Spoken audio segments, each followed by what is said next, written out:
This is a secret. Don't tell anybody.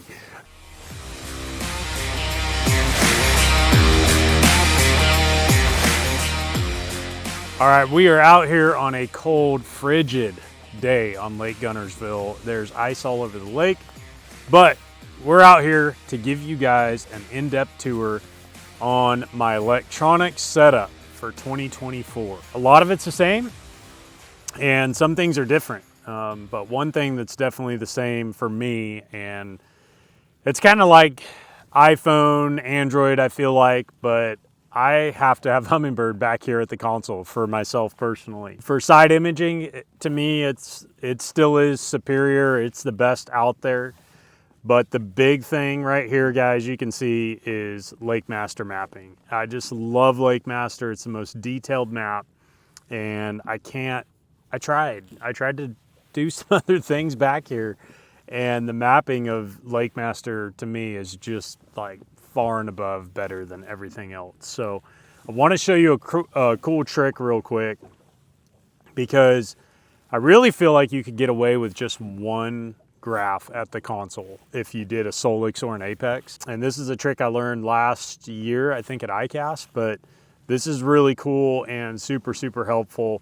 I still run two, guys, because I mean, I'm fishing new bodies of water that, you know, I'm not familiar with, so I need all the screen space I can get just to help me out, break down, you know, leave a large map, all of that. But if I was just fishing one lake all the time, I would have either one Solix or one Apex. And here's the trick. It takes 2 fingers. All you do is hold your 2 fingers on the screen. When you do that, you can get a full screen of that image. So what I recommend doing, you know, is you could have a quadrant of 4, right? Or a quadrant of 3. Really, I would like a side image on the bottom as long as possible, and then a map and down image. Actually, let's go in our settings and just make this real quick to show you guys. And this would work for Apex or Solix again. So we're just gonna make a new map. We're gonna do this guy right here. We're gonna do map, down image, side image. Okay, we're gonna save that map. We're gonna go down right there and find it.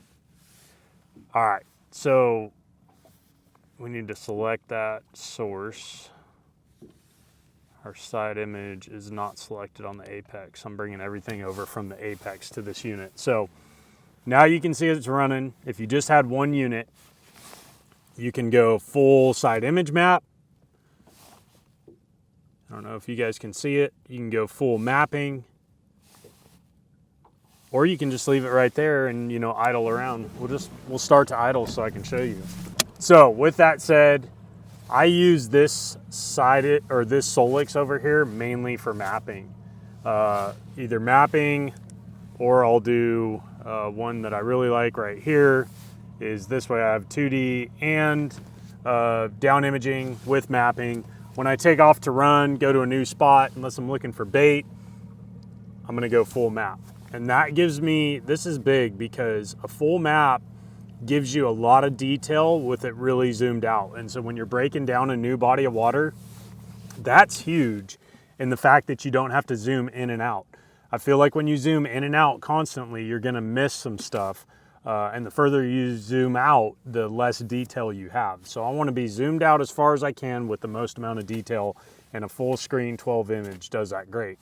But again, when I get down to a spot and I want to idle around, if I'm looking for fish on down imaging or 2D, you know, I can just touch it with 2 fingers. And then I use this Apex over here strictly as side image. This is nothing but a side image unit. What I really like about that is it's a wider unit. So it's not, I don't think it's quite as tall screen-wise as the 12-inch Solix. It might be the same height, but I know I have an extra 1.5 inches of width, and that's huge. And you can see my settings right here, guys. This is a secret. Don't tell anybody.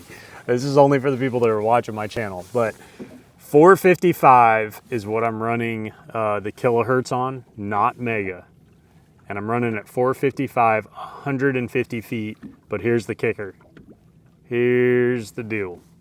dynamic contrast is turned on. If I turn that off, it's not going to be nearly as pretty. The shadows aren't going to be nearly as dark. I can show you guys real quick. I do not have sharpness on either. So, whoop, cancel. That's not the right button. Where's it at? Sonar colors. Here we go. See how it starts to pop and it's really bright? When you turn, where'd you go? Sonar colors. When you turn dynamic contrast on, you get the shadows back. And you can really make out brush piles, grass lines, anything. Rock. I can shoot 200 feet. 200 feet away. That's insane. That's a big advantage. So, side image unit, mapping, 2D, down image right here. And because I have only 3 Humminbirds on the boat, and because I have an Apex, I can run Ethernet cords, get rid of the box, so that it's really clean, like communication between the graphs.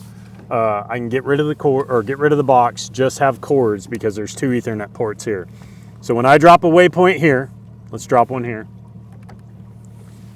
It's going to show up over here, and it's also going to show up on my map up front. And it's super clean, right? It doesn't have to go through a box. Those boxes have a mind of their own. They have ghosts. I'm going to delete that waypoint real quick because it's not a good spot. And we're going to go up front, and I'm going to show you guys what everything's like up front. So only 2 graphs back here, and that's the setup, guys. I really, really dig that setup. So let's show you up front. I had always ran an old Trex before, and now you see I've switched to a power pole move. So first thing you're going to notice is it is the 52-inch shaft. It really doesn't feel that big, to be honest, because they have it on this plate right here, and it sticks a little bit further off the front, but it doesn't come way back, and I love that because it still feels like a smaller 45-inch shaft trolling motor, to be honest. We have a 360. I have a transducer for Lowrance on scout mode, and I have the forward-facing transducer down at the bottom of the head of the trolling motor. On a 52-inch shaft, I can keep this thing in the water so much better even on those choppy days. It makes a big, big difference when you're forward-facing. So the Solix over here is going to be for mapping and 360.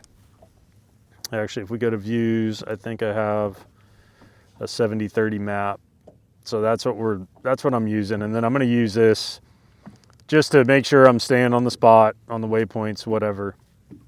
And then forward facing right here. And I just found out, I was thinking, man, like my scout mode and forward facing, they just seem to kind of interfere with each other a little bit. When I turn off scout, forward facing is cleaner. When I turn off forward facing, the scout is cleaner. So I just found out, texting one of the people that work at Lowrance, that I need to fix the, I don't know what they said. Let me read it to you. Let me read it to you. So if you're having this issue, if you do go with a setup like this, you'll know what I'm talking about. So it says when you get to a place, you can connect them. Basically, you need to connect these 2 blue wires that are on each of the power cables to the active target boxes. So it's going to make the interference go away. Sounds like it will. I'm really excited about that because if I can run both of these at the same time without interference, I do feel like that'll be a big deal. But right now we'll show you 1-in-1. So this is forward facing, obviously, and I like to always set my bottom. We're in 10 feet here right now, so I don't ever do manual, or I don't ever do automatic. I'm sorry. I do manual, and I like to try and get my bottom like close to 3/4 of the way down. I don't want it all the way down, and I don't want it half. And I do mess with it. I know some guys, they like to keep it on one depth. That way they can tell the size of the fish that they're looking at. But for me, I really like adjusting the bottom to whatever depth I'm fishing. So right here in 8 feet, 10 feet, I would put it on about 15. That's a pretty good spot. And then you guys saw that I have the scout mode on the 360 shaft. So I'm just playing around with stuff, trying to figure out what I like, trying to figure out what tools will work when. But I got so used to 360, you know, being in one spot. And to me, that scout mode, having it on the trolling motor, If I can keep it, you know, and I can hit anchor, let's hit anchor lock, right? And say I have a grass patch out there that I want to throw at. If I can hit anchor lock and the power pole move is going to hold me in one spot, and I always know that that scout mode is just real stationary off the front and not moving around with the trolling motor as I'm in anchor lock, I feel like that's going to hit me or let me hit those targets better, especially on windier days. So kind of like a, you know, torrid or whatever those other things are called. I can't move it around, but as long as I can get it, you know, in position with anchor lock, I feel like I can see that target and it's going to be an advantage. So yeah, scout mode 360. It's pretty clear, pretty nice image over there. I still love 360, guys. I can't not have 360. I've absolutely won tournaments because of 360, and there's still things on there, bluegill beds, deep water, things like that, that I just don't feel like you can get the distance, you know, out of the scout or perspective type modes. So let's show you the trolling motor because this thing's unbelievable. I'm just going to turn it up and tell my camera guy to hold on because it's strong. But let's go ahead and go. It's so fast. You might be able to go there to the back and see how fast we're going. But when we get going, this thing rips. So quiet. How fast are we going? 3.3. 3.3. Into the wind, into a little breeze. It's crazy. Like the brushless trolling motor is so much faster. It'll go a little bit faster in 3.3, but we also have a little breeze in our face. But yeah, super fast, brushless trolling motor, insanely quiet. Come up here and I want to show you, like when I turn this motor, you don't even hear it turn. Like there's nothing to even hear. It's just perfectly quiet. So hold on to yourself again. You almost have to you really do have to warn people. Like you have to warn people because this thing will throw you out of the boat. But I want to show you, if I turn it, hold on, like there's no noise. You can hear the like a little bit of prop wash, but so quiet. It's the quietest trolling motor I've ever used, hands down. But man, this is obviously an insane setup, even by my standards, even by pro standards. But you know, I have the resources to get some of this stuff and just try it out, right? Like I kept one of the graphs, the Apex. I kept it off my old boat. Like I said, I'm not sponsored by any of these companies. I can get a little bit of a discount on some of it. So I want to buy and use what I feel like might give me an advantage. And I feel like not being sponsored by a specific company allows me to do that. And I've been doing that since 2020, and I feel like it's definitely made a difference in my fishing because Humminbird has great things. Lowrance has great things. Garmin has great things. I'm not sponsored by them. I don't have them on the front of my boat, and they make awesome units. Their forward facing is great. I just have gotten used to Lowrance now and really enjoy active target. So that's why I'm using it. That's our setup, guys. I think it's a awesome electronic setup. You don't need all of it. By any means, you don't need all of this stuff. I have it because it's what I do for a living, and I want to use every little tool, you know, the advantage of every little tool that I can, but you don't need all of it. You could literally get away with one graph at the back, like I showed you, and you could get away with forward facing and a mapping unit up here, and you're good to go. So hopefully you guys learned a little bit in this. This is like detailed stuff on my setup. And there's one thing I didn't share with you guys, that if you've stuck around this long, you're going to get this treat because I feel like this is a big deal. And I'll show you right back here. On mapping, I don't have it turned on yet, so I'm going to show you guys how to turn this on. But one thing that I love to do is I go to chart options, I go to overlays, range rings. This is juicy right here, guys.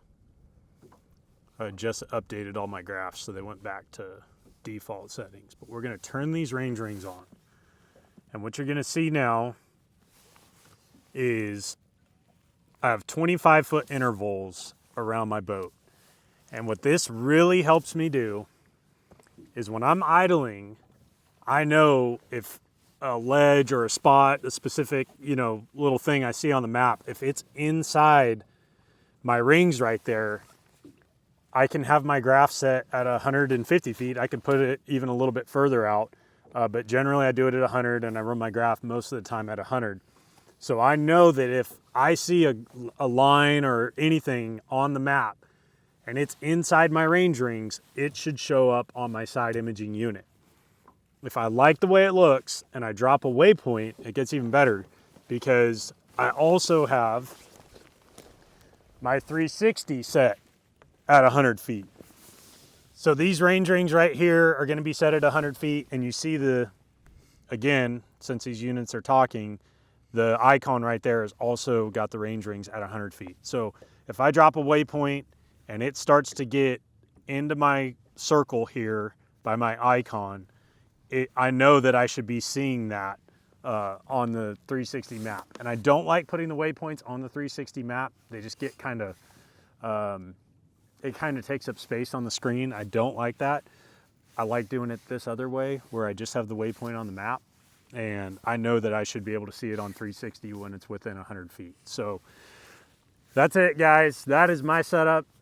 It's been pretty similar since 2020, messing with a few new things, and technology's ever changing, right? For sure. And I want to make sure I keep up with it so I can keep up with these young guys. I'm 37 years old now. I'm not the youngest guy out there anymore. So anyway, I appreciate you guys watching. Thank you for tuning in. Of course, we have more videos here on YouTube. You can check those out, but we will see you guys next time, and hopefully you enjoyed this video and learned a little bit.